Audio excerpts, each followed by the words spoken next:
Yield है, ठीक है ना। यील्ड क्या होता है, इसी बुक चैप्टर नंबर 1 है केमिस्ट्री, 11th क्लास की केमिस्ट्री है, उसका चैप्टर नंबर 1 है, उसका आखिरी वाला टॉपिक है यील्ड। यील्ड का मतलब क्या होता है, पैदावार। यील्ड का मतलब क्या होता है, पैदावार, ठीक है ना। इसी टॉपिक में से 2 किस्म के शॉर्ट क्वेश्चन आते हैं और वो बहुत इंपॉर्टेंट कि what is the difference between theoretical yield and actual yield, कि थियोरेटिकल यील्ड और एक्चुअल यील्ड में फ़र्क क्या, ठीक है ना। और फिर उसके बाद why actual yield is always less than the theoretical yield, कि एक्चुअल यील्ड जो सी होती है वो हमेशा लेस ही क्यों होती है थियोरेटिकल यील्ड से। ये 2 शॉर्ट क्वेश्चन हैं और इन दोनों शॉर्ट क्वेश्चन को मिलाने के बाद लोग क्वेश्चन भी बना देते हैं कि what is the difference between theoretical yield and actual yield, and also explain actual yield is always less than the theoretical yield, ठीक है ना। अब हम बात करेंगे इस वाले की, यील्ड की। यील्ड की बात करने से पहले यील्ड में 2 टाइप्स आती हैं, थियोरेटिकल यील्ड। यील्ड की 2 टाइप्स हैं, एक तो थियोरेटिकल यील्ड होती है और एक एक्चुअल यील्ड होती है। थियोरेटिकल का मतलब होता है अंदाज़ा, एक्चुअल का मतलब होता है हकीकत। यानी कि आप एक किसान के पास गए हो, किसान कहते हैं, किसान के पास गए हो, किसान ने कहा है जी, किसान ने आपको बताया, किसान ने कहा कि आप किसान के पास गए हो, ठीक है ना।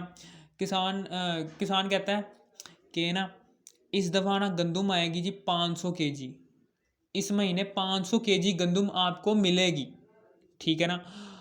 यानी कि उसने अंदाज़ा लगाया है, अभी उस ज़मीन के ऊपर गंदम नहीं होगी, ठीक है ना। उसने अंदाजे से बताया है कि भाई इस साल आपको जो सी गंदम मिलेगी ना इस ज़मीन से वो 500 केजी मिलेगी, उसने अंदाज़ा लगाया। लेकिन जब उसी ज़मीन पर गंदम उगती है एक्चुअल हकीकत में, ठीक है ना, और वो किसान को जो सी गंदम उस ज़मीन से हासिल हुई है वो 500 किलो की बजाय 200 किलो हासिल, 300 किलो हासिल हुई है, तो वो क्या होगा, वो एक्चुअल यील्ड होगा।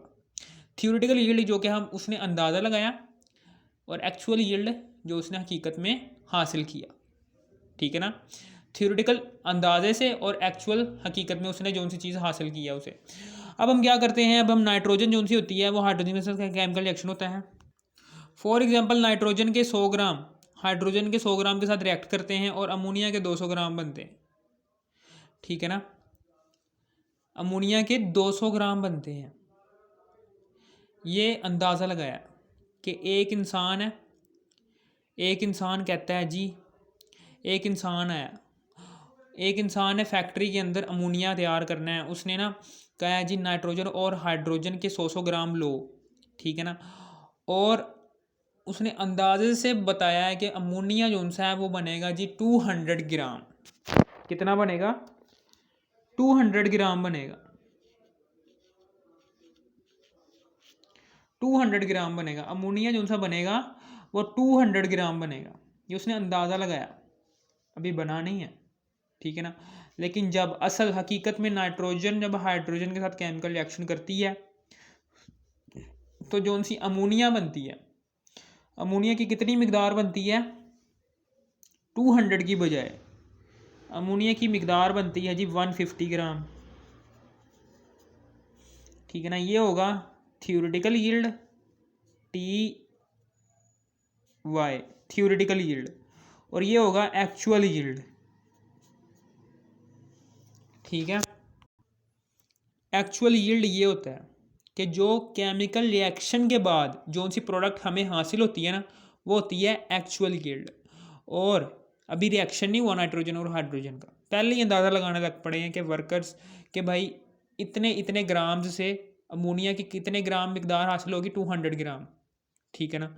वो अंदाजे से उसने बताया जी 200 ग्राम हासिल होगी। लेकिन जब हकीकत आती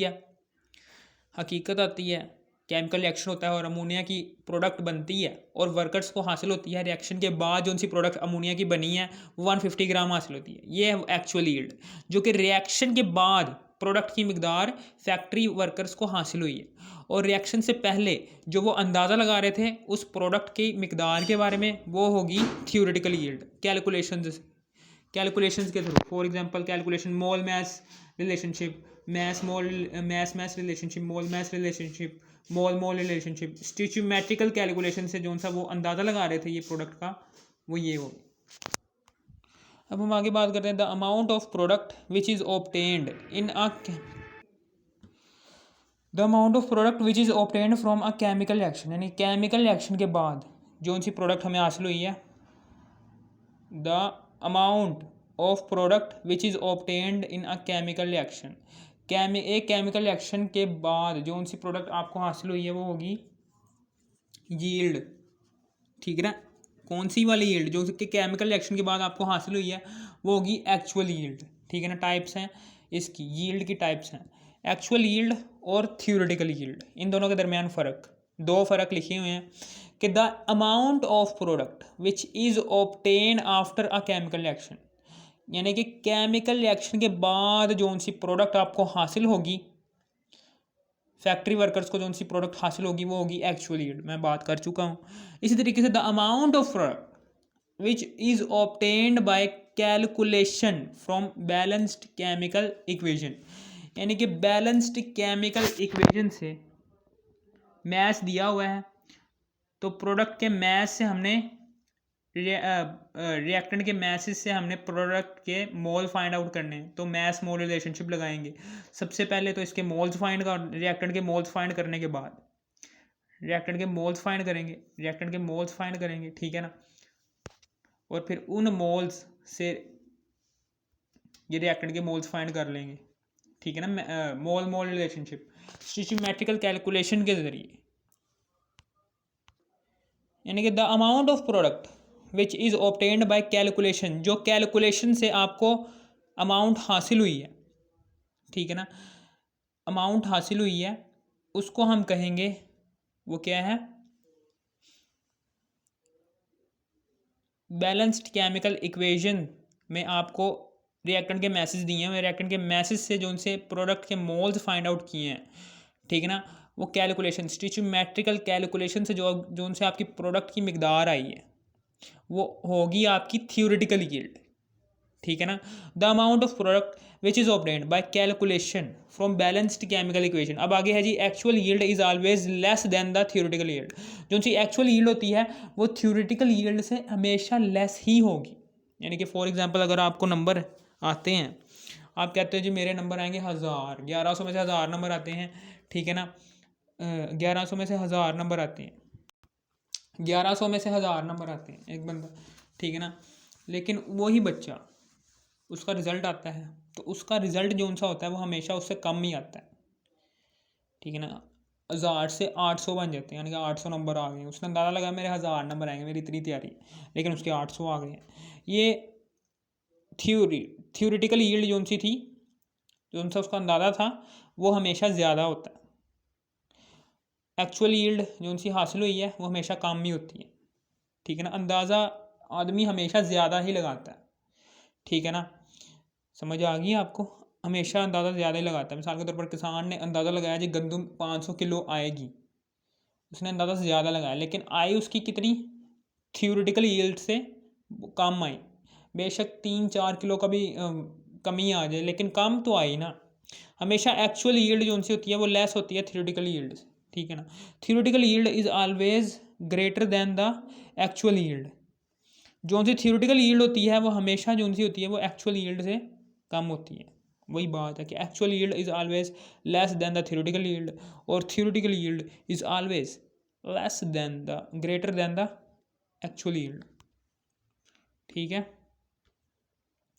समझ आ गई आपको। यहाँ पर अब हम आगे बात करने जा रहे हैं कि actual yield is less than the theoretical yield. इन दो लाइंस में सिर्फ यही बात बताई गई है कि एक्चुअल यील्ड जो सी होती है, जो सी किसान को गंदम हासिल हुई है वो हमेशा कम ही होगी जो उसने अंदाज़ा लगाया होगा उससे। यानी कि actual yield is always less then theoretical yield. जो उनसे नंबर आते हैं गंदम, मिसाल के तौर पर मैंने नंबर्स की मिसाल दे दी, गंदम की मिसाल दे दी, आपका अंदाज़ा हमेशा ज़्यादा का ही होता है। ठीक है ना, कि भाई मैं ना ईद में मैं इतने पैसे इकट्ठे कर लूँगा, 1000 ईल्ड में मैं 10,000 रुपये इकट्ठे कर सकता हूँ।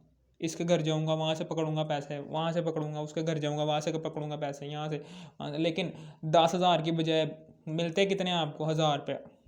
यानी कि अंदाज़ा आपका 10,000 का था कि ईद में मुझे 10,000 रुपये मिलेंगे, लेकिन 1000 रुपया मिला आपको, वो एक्चुअल है। एक्चुअल यील्ड 1000 मिली है, जबकि थियोरेटिकल यील्ड जिनसे आपने अंदाज़ा लगाया था वो 10,000 का लगाया था। एक्चुअल हकीकत में जो सी आपको चीज़ मिलेगी वो हमेशा कम ही मिलेगी अंदाजे से।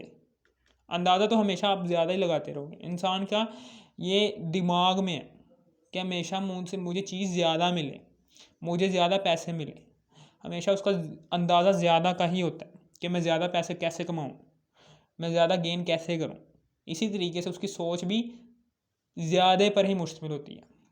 इंसान की सोच ज़्यादा मिलने पर चली जाती है, ठीक है ना। फिर नतीजा क्या निकलता है कि भाई वो उसे हकीकत में ज़्यादा की बजाय कम मिल जाता है, ठीक है ना।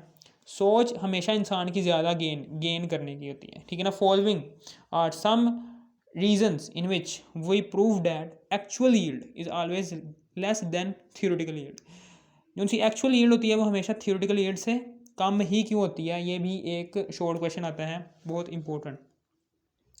वो इसलिए ज़्यादा होती है। अब हम एक्सपेरिमेंट की बात करने जा रहे हैं, ठीक है ना। इनएक्सपीरियंस्ड वर्कर, पहले रीज़न क्या है? एक्चुअल यील्ड कम मिलने की, यानी कि रिएक्शन के बाद जो सा आपको प्रोडक्ट मिल रहा है वो आपके अंदाजे से कम मिल रहा है। वो क्यों मिल रहा है आपको कम? कि इनएक्सपीरियंस्ड वर्कर, अगर आपको बिस्किट बनाने हैं, आप जाते हो, कोई पढ़ने लिखने वाला बच्चा है, 10वीं का पढ़ने लिखने वाला, उसको बिस्किट बनाना नहीं आता, वो नवा गया है, तो बिस्किट बनाते वक्त एक जो सा एक्सपीरियंस वर्कर होता है और इनएक्सपीरियंस वर्कर होता है, ज़मीन आसमान का फ़र्क होता है। जो सा इनएक्सपीरियंस वर्कर होता है वो क्या करता है? वो 1 घंटे में 50 बिस्कुट बना लेगा, जबकि जो सा एक्सपीरियंस वर्कर होगा वो 1 घंटे में 150 बिस्किट्स बना लेगा। और जो उनसे वो 50 बिस्किट बनाएगा इनएक्सपीरियंस्ड वर्कर, वो बिस्किट बनाते वक्त क्या करेगा?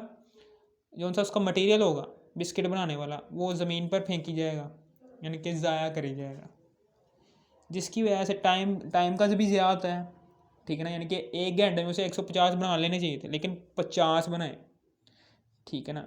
इस तरीके से आपकी जो सी प्रोडक्ट का मटेरियल होगा वो भी ज़ाया होगा, वो भी ज़ाया करेगा, ठीक है ना। और दूसरा ये कि प्रोडक्ट का मटेरियल भी ज़ाया करेगा, और जो सी प्रोडक्ट बनाएगा वो भी अच्छी नहीं बनाएगा, ठीक है ना। इनएक्सपीरियंस्ड वर्कर जो सा होगा वो बहुत ही इंपॉर्टेंट रीज़न है कि आपको प्रोडक्ट क्यों कम मिल रही है आपके अंदाजे से, क्योंकि इनएक्सपीरियंस वर्कर आपने रखा हुआ है जो आपकी प्रोडक्ट के मटेरियल्स को वेस्ट कर रहा है। प्रोडक्ट का मटेरियल जैसे ही वेस्ट होगा तो प्रोडक्ट भी आपके अंदाजे से कम पैदा होती रहेगी केमिकल रिएक्शन के बाद, ठीक है। Formation of by product during a chemical reaction, यानी कि formation of a by product क्या होता है? बाई प्रोडक्ट ये होता है कि इस दौरान क्या होता है बाई प्रोडक्ट में, ठीक है ना। बाई प्रोडक्ट के दौरान क्या होता है कि नाइट्रोजन है, नाइट्रोजन जब हाइड्रोजन के साथ केमिकल रिएक्शन करती है तो अमोनिया बनाता है, ठीक है ना। तो 2 या 6 हाइड्रोजन के एटम्स हैं, यहाँ पर 3 है, 3 दूनी 6 हाइड्रोजन के एटम्स यहाँ पर हैं, 6 हाइड्रोजन के एटम्स इधर हैं, 2 नाइट्रोजन के एटम्स इधर हैं, 2 नाइट्रोजन के एटम्स इधर हैं, ठीक है ना। अब मेरी बात ही ध्यान से सुनना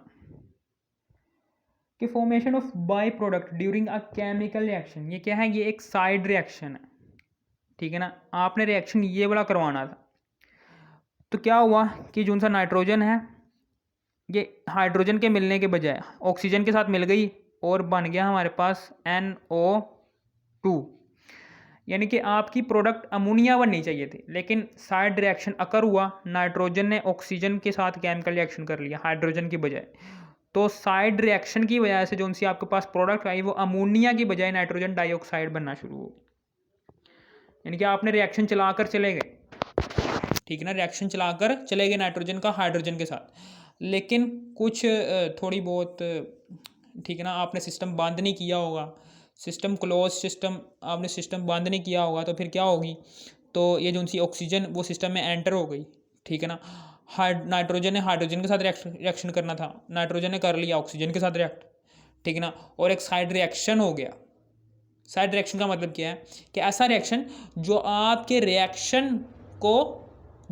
रिएक्शन को साइड पर कर दे, यानी कि आपका रिएक्शन साइड पर कर दे और साइड पर करने के बाद अपना ही प्रोडक्ट बना दे, उसे कहते हैं साइड रिएक्शन। आपका रिएक्शन साइड पर चला गया है और दूसरा रिएक्शन हो गया है जी नाइट्रोजन का ऑक्सीजन के साथ, और बन क्या गया है नाइट्रोजन डाइऑक्साइड, ठीक है ना। ये हो गया जी साइड रिएक्शन। साइड रिएक्शन के दौरान ये बाई प्रोडक्ट बन गई, ठीक है ना, बाई प्रोडक्ट ये बन गई जो आप नहीं बनाना चाहते थे, ठीक है ना। इस तरह भी आपका जौन सा ये प्रोडक्ट है, हकीकत में जौन सी आपको प्रोडक्ट हासिल होगी वो नाइट्रोजन डाइऑक्साइड हासिल होगी, ना कि अमोनिया। तो इसलिए आप कह सकते हैं कि नाइट्रोजन डाइऑक्साइड जौन सी होती है वो एक बाई प्रोडक्ट आ गई, यानी कि आप यह हासिल नहीं करना चाहते थे, आपको अमोनिया बनाना था। नाइट्रोजन डाइऑक्साइड एक बाई प्रोडक्ट आ गई है, ठीक है ना, एक इजाफी प्रोडक्ट है, एक आप हासिल नहीं करना चाहते थे लेकिन फिर भी हासिल हो गई है, ठीक है ना। ऐसा रिएक्शन कि जो आपके रिएक्शन, यानी कि आपका रिएक्शन था नाइट्रोजन का हाइड्रोजन के साथ करवाना, लेकिन ऐसा रिएक्शन कि जो आपके रिएक्शन को साइड पर करके दूसरा वाला रिएक्शन प्रोसीड कर दे और प्रोडक्ट बनाए, आपकी वाली नहीं दूसरी वाली प्रोडक्ट, ठीक है ना, और दूसरी वाली प्रोडक्ट बनाएगा। तो इस वजह से भी एक्चुअल यील्ड, हकीकत में जो सा रिएक्शन, हकीकत में जो सी प्रोडक्ट बनेगी वो ये बनेगी, ना कि ये जो से आपने हासिल करनी है। इसी वजह से भी आपकी जो सी एक्चुअल यील्ड होती है वो कम बन जाती है थ्योरेटिकल यील्ड से, यानी कि जो सी आपकी कैलकुलेशन थी 200 ग्राम की बजाय साइड रिएक्शन अकर हुआ, थोड़ी बहुत ये बन गई, थोड़ी बहुत ये बन गई, आपने 200 ग्राम का अंदाज़ा लगाया था, 50 ग्राम ये बन गया, 150 ग्राम ये बन गया, ठीक है ना। इस तरह भी आपकी कैलकुलेशन में। फिर इसके बाद reversible of a chemical reaction, for example reversible हो जाता है। फॉर एग्जांपल कि यहाँ पर हाइड्रोजन जब ऑक्सीजन के साथ रिएक्ट करता है तो क्या बनाता है H2O, ठीक है ना। दो ऑक्सीजन के एटम थे तो दो इधर लगा देंगे, दो एक कम दो ऑक्सीजन के एटम दिया आगे, दो दूनी चार हाइड्रोजन के एटम थे और ये दे, आपने ये रिएक्शन करवाया, ठीक है ना। 100 ग्राम ये लिया, 100 ग्राम ये लिया, ठीक है ना, आपने अंदाज़ा लगाया जी 200 ग्राम बनेगा ये। लेकिन क्या हुआ कि हाइड्रोजन ने ऑक्सीजन के साथ रिएक्शन तो किया, H2O के मॉलिक्यूल्स तो बनाए, लेकिन जब आपने H2O का सैंपल लिया, H2O को निकाला रिएक्शन के दौरान, ठीक है ना, वो आपको हासिल हुआ 150 ग्राम, ठीक है ना। और बाकी जो उनसा 50 ग्राम था वो वापस से रिवर्स हो गया, यानी कि वापस से रिवर्स में चला गया। रिवर्सिबल रिएक्शन आपने पीछे पढ़ा है कि प्रोडक्ट से रिएक्टेंट की फॉर्मेशन को कहते हैं रिवर्सिबल रिएक्शन, ठीक है ना। ये प्रोडक्ट टूटने के बाद हाइड्रोजन और ऑक्सीजन में चला गया, वापस से 50 ग्राम H2O टूट कर वापस से हाइड्रोजन और ऑक्सीजन में चला गया, यानी कि आपका 50 ग्राम जो सा है 50 ग्राम का नुकसान हो गया, क्योंकि वो वापस से ही प्रोडक्ट में तब्दील हो गया, वापस से वो रिएक्टेंट में तब्दील हो गया, ठीक है ना। इस वजह से भी आपकी जो सी थ्योरेटिकल यील्ड है, थ्योरेटिकल यील्ड जो सी है 200 ग्राम, वो एक्चुअल यील्ड के मुकाबले में ज़्यादा हो रही है, क्योंकि आपने H2O के मॉलिक्यूल्स निकालने हैं रिएक्शन के दौरान, 150 ग्राम निकालने हैं, लेकिन बनने कितने चाहिए थे 200 ग्राम, उसमें से 50 ग्राम वापस से रिवर्स हो गए हैं और वो टूटने के बाद दोबारा से रिएक्टर में तब्दील हो गए हैं। यानी कि रिवर्सिबल रिएक्शन अक्कर होने की वजह से जो उनका प्रोडक्ट होता है, प्रोडक्ट की अमाउंट कुछ ना कुछ मिकदार में वापस से रिएक्टर में तब्दील हो जाती है, जिसकी वजह से जो उनसे आपको प्रोडक्ट बनती है वो कम बनती है, प्रोडक्ट बनती है वो कम बनती है आपकी कैलकुलेशन से, ठीक है ना। फिर आगे है प्रोसेस लाइक फिल्ट्रेशन, सब्लिमेशन और क्रिस्टलाइजेशन। फॉर एग्जांपल जी अमोनिया बन गया है, ठीक है ना। अमोनिया के अंदर फॉर एग्जांपल अमोनिया बन गया है, अमोनिया के अंदर कोई डस्ट पार्टिकल्स आ गए हैं, कुछ भी आ गया है, ठीक है ना, रिएक्शन के दौरान आपको पता भी है कि फैक्ट्रियों के अंदर कितना कचरा होता है।